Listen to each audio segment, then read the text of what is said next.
Olá, sexto ano A, sexto ano B, tudo bem com vocês? Espero que estejam todos muito bem. Bom, nós vamos dar continuidade ao nosso conteúdo sobre os egípcios, certo? Já finalizando.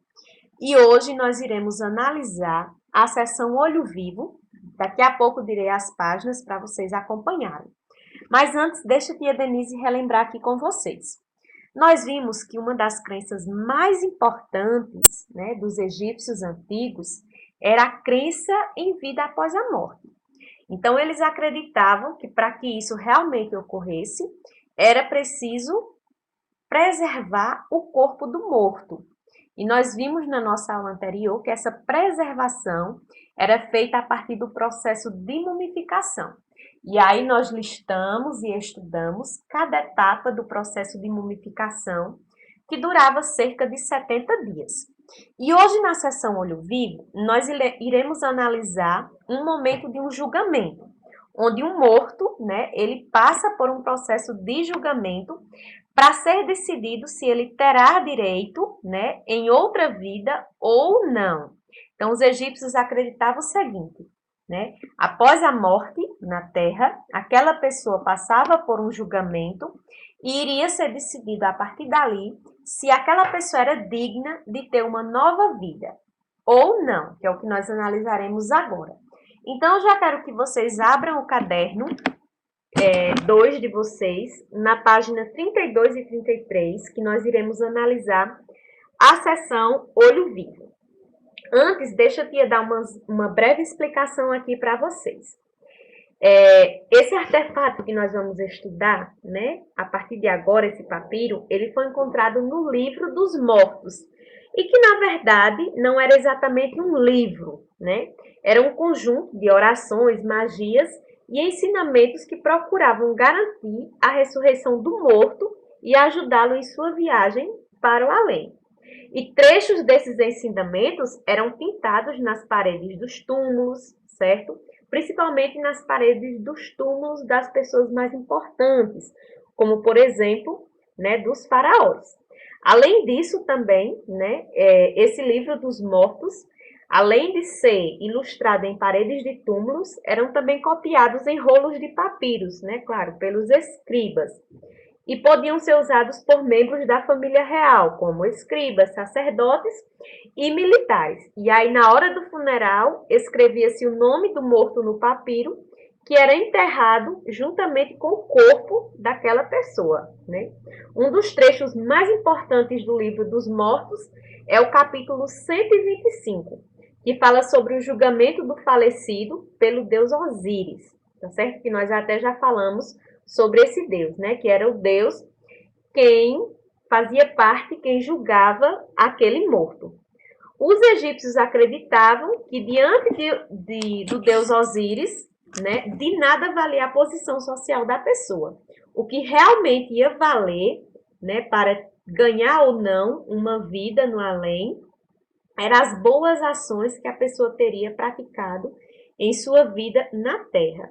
Então, eles utilizavam uma balança para medir o peso do coração. Se a pessoa tivesse praticado boas ações, né, o seu coração era bem maneiro, se não, o coração era bem pesado. Então, eles praticavam, né, eles acreditavam em todo esse julgamento.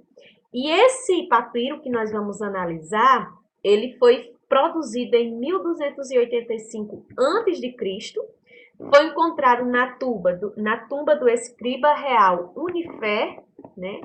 Foi encontrado nessa tumba, na cidade de Tebas, e hoje em dia esse papiro está localizado na Inglaterra, né, no Museu Britânico em Londres, tá certo?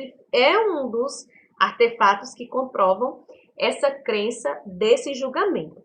E a partir de agora, nós vamos começar a analisar parte por parte, né, de cada julgamento, como ocorria esse procedimento. E aí vocês vão acompanhando de acordo com a numeração. Então, vamos começar a nossa análise. Bom, para iniciar aqui a nossa análise, né, que você também pode estar acompanhando aí no seu livro, na página 32 e 33, vamos iniciar aqui com o número 1.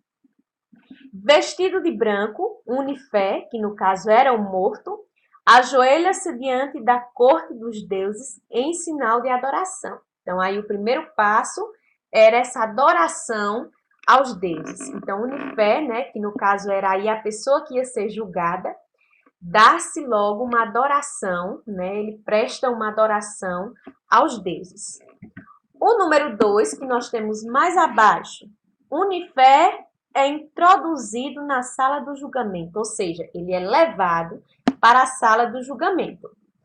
O número 3, o que está ao lado, o morto é conduzido por Anubis, o deus egípcio com cabeça de chacal, guardião dos túmulos e patrono dos embalsamentos. Ou seja, o patrono, né, todo aquele processo de mumificação. E como a gente vê aí, ele tinha a cabeça, né, de chacal. Vamos para o número 4, que é uma das partes aqui mais interessantes. Aqui o coração está sendo pesado. Os antigos egípcios acreditavam que o coração era o lugar das emoções, do intelecto e do caráter. Por isso, representava os aspectos bons ou ruins da vida de uma pessoa. Então, eles pegavam o coração, né, e colocariam aí em um dos pratos da balança.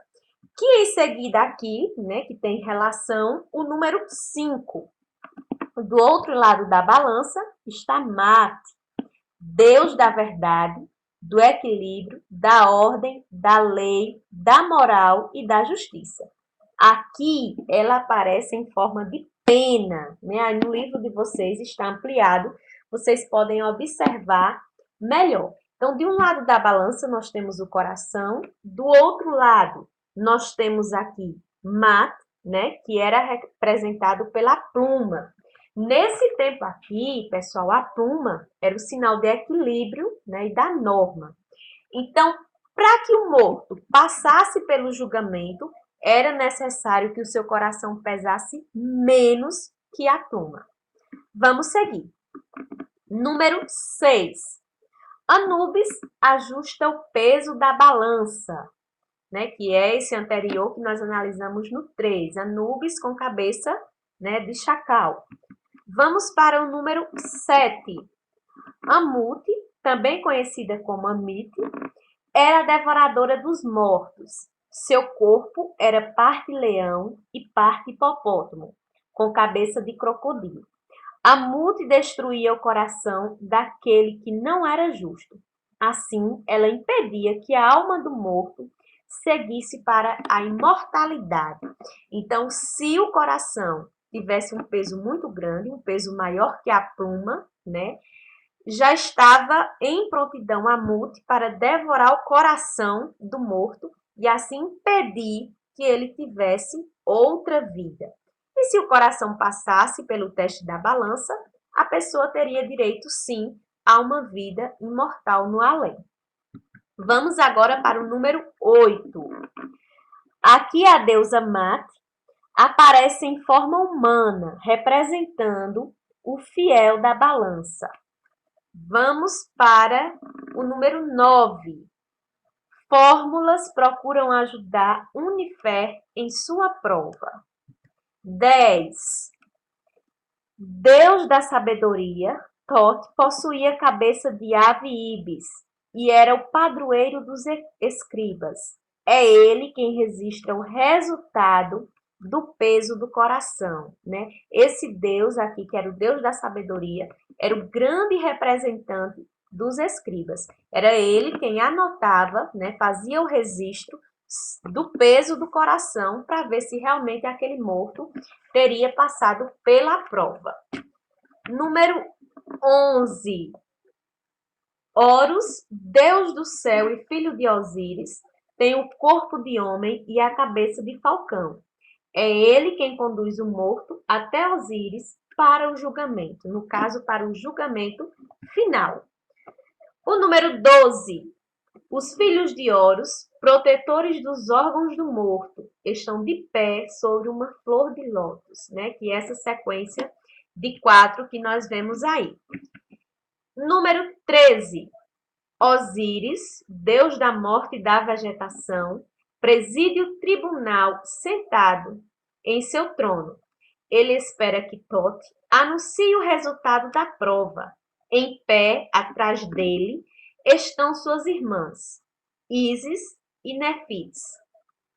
E, por último, o número 14. Hieróglifos reproduzem o texto do capítulo 125 do livro dos mortos. Então, aqui, pessoal, nós temos uma sequência desse julgamento, né? Desde o início da introdução do morto, né, na sala do julgamento, até o final.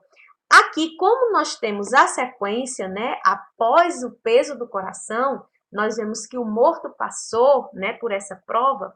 Então, aqui significa que ele teve direito em vida após a morte, né, segundo a esses escritos, segundo a esse papiro. Bom, pessoal, analisada, né, a nossa sessão Olho Vivo, agora a tia Denise quer deixar aqui uma atividade para vocês resolverem, tá certo? A atividade da página 37 e 38. Na página 37, nós já resolvemos na semana passada a sexta questão. Então, você vai resolver a sétima, que é relacionada à sessão Olho Vivo, e também resolver a primeira questão do teste Seus Conhecimentos, tá certo?